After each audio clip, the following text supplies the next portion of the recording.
दिल हमर तोड़ दिहलू, दिल हमर तोड़ दिहलू, कइलू ना प्यार हो। नमस्कार दोस्तों, जय भोलेनाथ। बहुत ही दर्द भरा और दर्दनाक सैड सॉन्ग लेकर आए हैं जो आपको बहुत ही पसंद आएगा। दिल से बोल रहा हूँ, आपको यह गाना बहुत ही पसंद आएगा। तो वीडियो को शुरू से अंत तक जरूर देखिएगा। और आप मेरे चैनल पर नए हैं तो क्या कर रहे हो भाई, चैनल को सब्सक्राइब कर दो कर दो कर दो।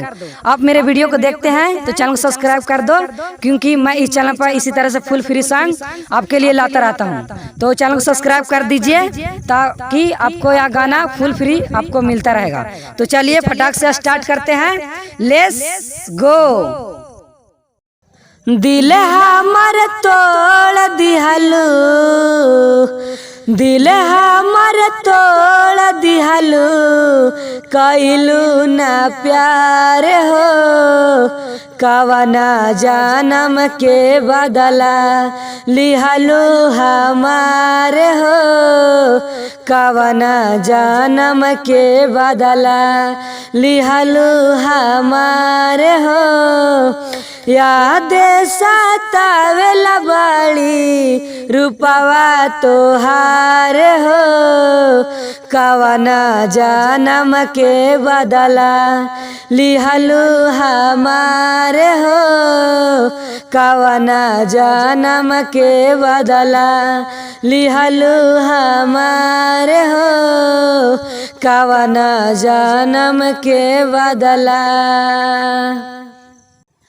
कैसे बताई जानू का न कईनी, तोहरा के पावे खातिर रुपया लुटावानी। कैसे बताई जानू का न कईनी, तोहरा के पावे खातिर रुपया लुटावानी। भइल ना खुश दिलवा, भइल ना खुश दिलवा, लोरवा के धार हो।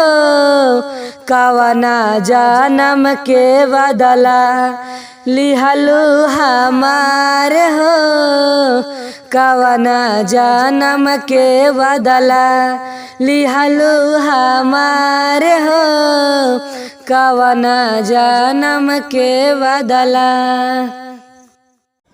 रोहित सारा से बतिया बताई, बुरा हाल भइल बावे प्रीतिया लगाई।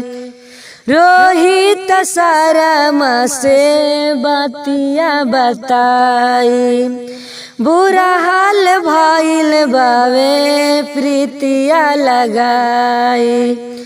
कबो न दिल लगाईब, कबो न दिल लगाईब, अब एक बार हो। कवना जानम के बदला लिहलू हमार हो, कवना जानम के बदला लिहलू हमार हो, कवना जानम के बदला। दिल से बताइएगा यह गाना कैसा लगा, और कमेंट करना मत भूलिएगा। कमेंट जरूर कीजिए आपको यह गाना कैसा लगा। तो चलिए बाय बाय, मिलते हैं नेक्स्ट वीडियो में कुछ नया लेकर, कुछ धमाल लेकर, कुछ अच्छा लेकर। तो चलिए बाय बाय, टेक केयर।